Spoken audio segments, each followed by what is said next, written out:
So there's the Elecraft KX3, and here's its little brother, the Elecraft KX1, and down here is the Begali Adventure mono key, the single lever non-iambic version. There's also a iambic dual lever version of the Adventure. And here we have the three possible mounting situations. This is a very strong magnetic base. Must be rare earth magnets or something, I don't know, but by gosh, when you put it down on this piece of Home Depot steel here that I primed and painted, it don't go anywhere. And if you got a wood desk, well, you got a couple of mounting holes here. And the key fits very nicely on there. Okay, you got these little ridges here, matching ridges down here. So once you put it in the location you want and you screw it down, it's set for life. It's not moving anywhere.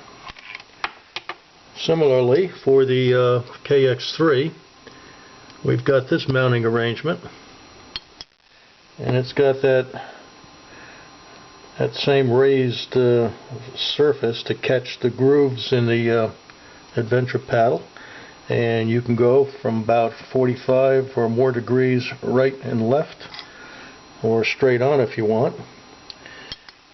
And then finally we got the KX1 mount, which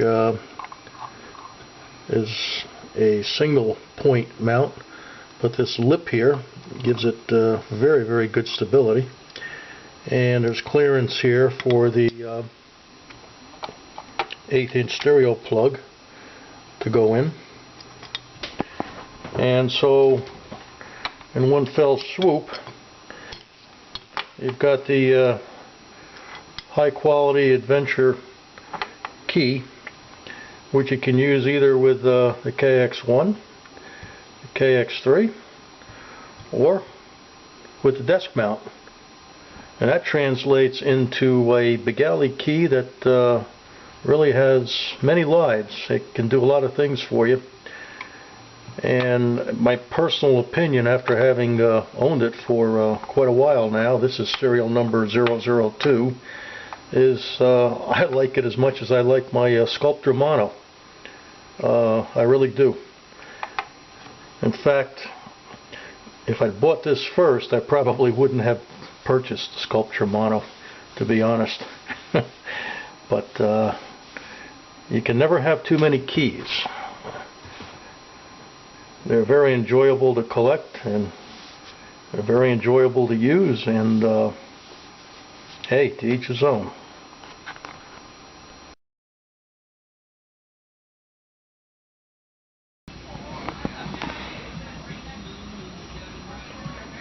And there we have a KX1 travel package in a freezer-sized baggie.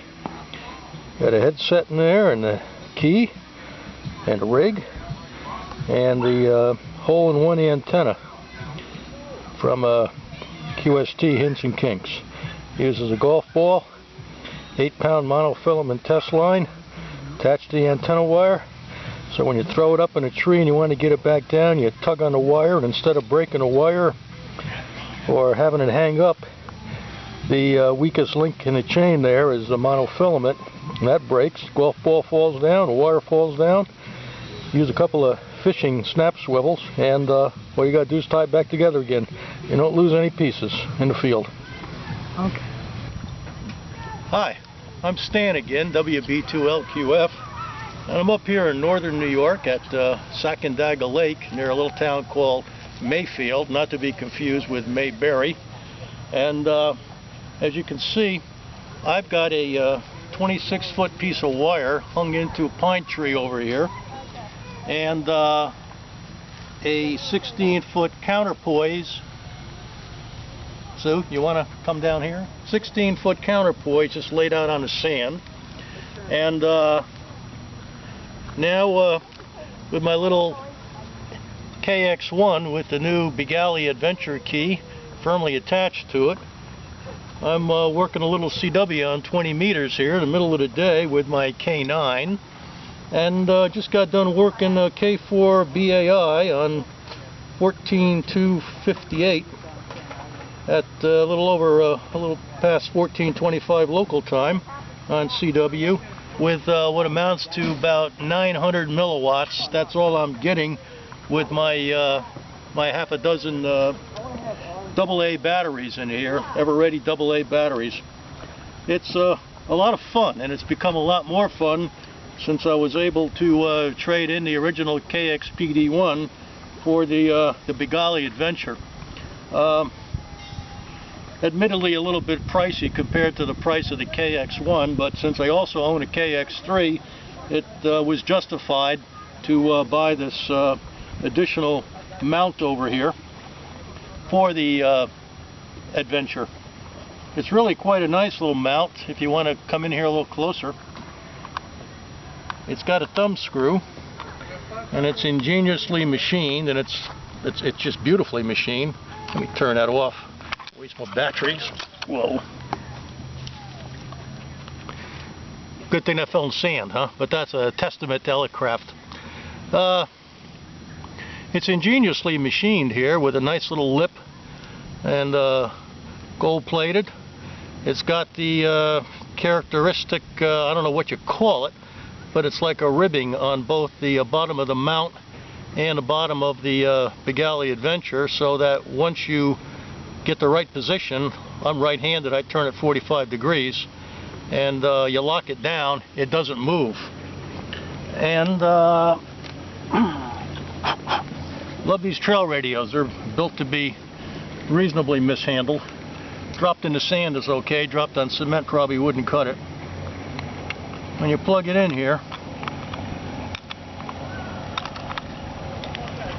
which is better with my right hand,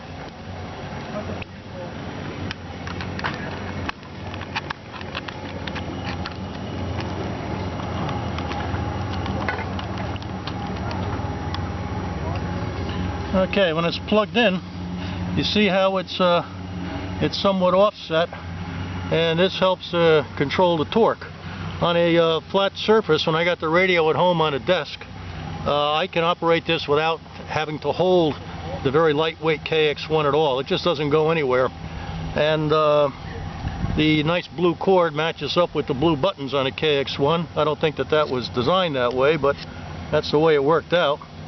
And then we can just plug that 1/8" stereo plug right into the front jack, and we're all set. You'll notice that unlike the KX PD1 and PD3, which plug right into the radios, because the Adventure also works on a desk mount, it was determined that this kind of a hookup would be a lot better. Otherwise, it's a pretty dedicated paddle, and for the price, that kind of dedication doesn't really make much business sense, at least not in my opinion. So I like it. I don't mind the cable. I coil it up and I tie it off, and it works out pretty good. So that's what I'm doing today at the beach in upstate New York, where it's overcast. But who cares, because RF gets by no matter what the weather is, right? Thanks. Click it again.